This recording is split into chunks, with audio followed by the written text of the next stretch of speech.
रामैया डोसा की दुकान और रंगैया समोसा की दुकान लगाकर बाजार में एक दूसरे के सामने कई साल से दुकान लगाकर चला रहे हैं। अब इन दोनों की एक दूसरे के साथ बिल्कुल नहीं जमती। रंगैया को हमेशा जलन होती थी कि रामैया उससे ज्यादा कमा रहा है। और इतना ही नहीं, हमेशा कोई ना कोई बात पे रामैया से लड़ते रहता है रंगैया। ऐसे उन दोनों के बीच में बहुत ज्यादा नफरत था। एक दिन शहर में पढ़ रहे रामैया का बेटा रमेश घर आता है। अगले दिन वो अपने पिता के बाजार में लगी दुकान के पास आता है। वहाँ चल रही व्यापार को देख रमेश अपने पिता से ऐसे कहता है, पापा, आप हमारे दुकान में ज्यादा ग्राहक लाकर ज्यादा पैसा कमाने के मार्ग नहीं सोचते हो क्या? अब जितना मेरा सोच है उसी में चल रहा है बेटा। जितना भी मेहनत करूं वही कमाई मिल रही है। पापा, मेहनत से नहीं, चालाकी से कमाए जाते हैं पैसे। शहर में इसी डोसा को दुगने दाम में बेचते हैं, पता है आपको? अब शहर के दाम में यहाँ कैसे बेचेंगे बेटा? अगर दाम बढ़ा भी देना तो कोई भी खाने नहीं आएगा। पापा, मैं ये नहीं कह रहा हूँ कि शहर के दामों में यहाँ बेचे, बल्कि ये कह रहा हूँ कि ऐसा कुछ करे कि शहर का लाभ हमें यहाँ मिले। तुम्हारा इरादा मुझे समझ में नहीं आ रहा बेटा, थोड़ा समझा दो। आपको समझाना नहीं, करके दिखाऊंगा, ऐसे कहता है रमेश। रामैया देखते ही रहता है कि रमेश कह क्या रहा है। और इतने में रमेश उनके दुकान के बाहर एक बोर्ड डालता है। उस पे लिखता है कि हमारे दुकान में जो भी ये स्पेशल डोसा खाएगा उसको 10 साधारण डोसा फ्री में मिलेंगे, और जो भी डोसा आप खाओगे उसके भी पैसे नहीं देने पड़ेंगे। पर अगर स्पेशल डोसा खा नहीं पाए तो 10 डोसा का पैसे देना होगा, ऐसे लिख देता है। बोर्ड पे जो लिखा उसने वही बाजार में जोर से चिल्लाकर सबको सुनाता है। ये सुनकर बहुत लोग खुशी के मारे उनके दुकान पहुंच जाते हैं स्पेशल डोसा खाने। स्पेशल डोसा खाने के लिए मैं तैयार हूँ। नहीं नहीं, मैं तैयार हूँ। ऐसे सभी आपस में बहस करते हैं। तब रमेश उनके दुकान के बगल में एक बड़ा सा टेबल और चेयर लगाकर जो भी इस प्रतियोगिता में शामिल होना चाहते हैं उनको एक के बाद एक इस कुर्सी पे बैठना होगा, ऐसे कहता है।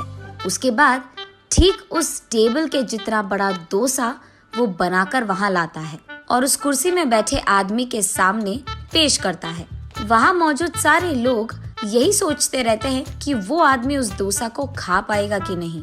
आधा डोसा खाकर वो आदमी, मुझसे अब और नहीं होगा, ऐसे कहकर हार मानकर वो 10 डोसा के पैसे देकर वहाँ से चले जाता है। ऐसे ही एक के बाद एक स्पेशल डोसा खाने की कोशिश करके हार मानकर वहाँ से पैसे देकर चले जाते हैं। ये सब ठीक सामने से देख रहा रंगैया अपने आप में सोचने लगता है कि एक स्पेशल डोसा बनाने के लिए कितने पैसे लगते हैं। उसे पता था कि एक स्पेशल डोसा बनाने के लिए 3 डोसा लगते हैं, लेकिन बाकी 7 डोसा के पैसे तो लाभ में आ गए।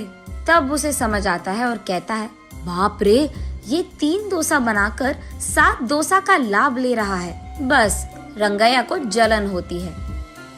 कुछ भी करके मुझे भी ऐसे ही पैसे कमाने होंगे, पर क्या करूँगा?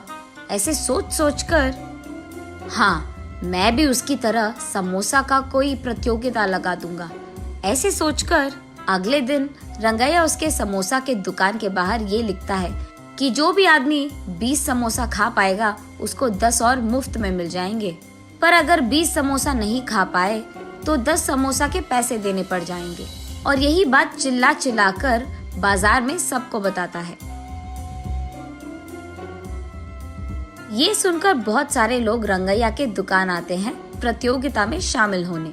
जो लोग आते हैं उनमें से कई सारे आसानी से 20 समोसा खा लेते हैं और रंगैया के अनुसार ही वो 10 और मुफ्त में ले लेते हैं और वहाँ से चले जाते हैं। ये देख रंगैया को चक्कर आ जाता है। शाम से पहले ही आधे से ज्यादा समोसा खत्म हो जाते हैं। उसके बाद कई सारे लोग वहाँ पे आकर, हम भी खाएंगे समोसा, हमें भी दो, कहते हैं। इस कारण रंगैया को बहुत गुस्सा आ जाता है, इसीलिए वो उसके दुकान के सामने से बोर्ड हटा देता है। वो किसी को मुंह दिखाने लायक नहीं रहता है, इसीलिए बंडी को लेकर अपने घर की ओर बढ़ते रहता है। आज तो मैं 1 भी रुपए नहीं कमाया और उल्टा जो भी समोसे थे वो भी बेच दिया मुफ्त में। उसे चक्कर आकर वो नीचे गिर जाता है। आंखें खोलने पर रंगैया एक अस्पताल के बेड पर रहता है। उसके बगल में उसकी बीवी रहती है। मुझे क्या हुआ? मैं कहाँ हूँ? ऐसे पूछता है रंगैया। आपको चक्कर आकर नीचे गिर गए थे, कोई अजनबी आपको यहाँ छोड़ गया, ऐसे कहती है रंगैया की पत्नी। छा, आज सब कुछ नष्ट ही हो गया, सब बुरा हो रहा है। अरे क्या हुआ जी, आप इतने गुस्से में क्यों हो? वैसे आप शाम तक घर की मुंह भी नहीं देखते हैं, लेकिन आज दोपहर से पहले आपके समोसे खत्म हो गए और आप घर भी आ रहे थे। इसलिए वो जो कुछ भी हुआ अपने बीवी को समझाता है। हाय भगवान, मेरा मूर्ख पति, आप बस ये सोच रहे थे कि कितने डोसे बेचने पर उनको कितना लाभ मिल रहा है, लेकिन आपने एक बार भी ये नहीं सोचा कि कितने समोसे बेचने में आपको कितना लाभ आएगा। ये प्रतियोगिता शुरू करने से पहले आपको ये सब सोचना था, आपने सोचा भी नहीं। ये तो होना ही था। तब रंगैया को समझ आता है कि किसी और को देखकर हमें वही काम नहीं दोहराना चाहिए और पहले खुद की देखना चाहिए। कुछ करने से पहले 100 बार सोचना भी चाहिए, तब हम सब खुश रह पाएंगे। ये समझता है रंगैया।